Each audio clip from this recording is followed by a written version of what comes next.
সাতপন্থী আর জুবায়েরপন্থী তাবলিগ জামাতের নয়া ইস্যু। এই ইস্যুটা 2016 সাল থেকে শুরু হয়েছে। ইজতেমা নিয়ে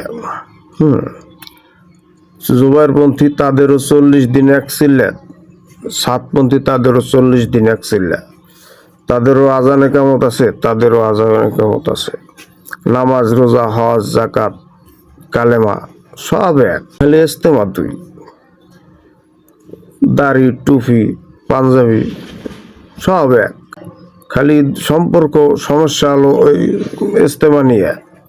তাও তো ইজতেমা একটা মীমাংসিত হয়ে গেছে। এক গ্রুপ আগে করবে, এক গ্রুপ পরে করবে। ওকে,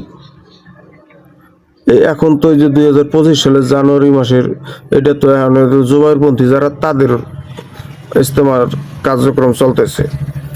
এর ভিতরে এই যে এই রাত 3টা না 3:30টার সময় জুবায়েরপন্থী যারা তারা নারায় তাকবীর আল্লাহু আকবার দিয়ে গুলগুলে ঢুকে গেছে। গুলগুলে ঢুকে মনে একসের বাড়ি আর ইট পাটকেল একা। এই যে 4 জন এই পর্যন্ত নিহত। কারা যে এই ধর্ম নিয়ে কি যুদ্ধ শুরু হইলো? এই নিজেরাই খুন হয়। এই যে কিয়ামতের আলামত কি ধৈর্য ধরতে পারবে না।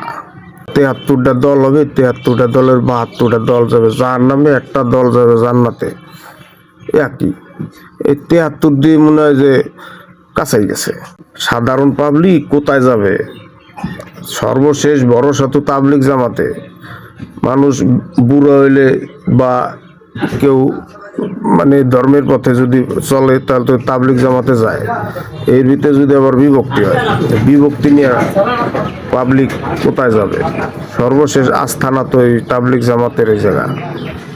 এই সমস্ত তাই তামাশা বন্ধ করেন।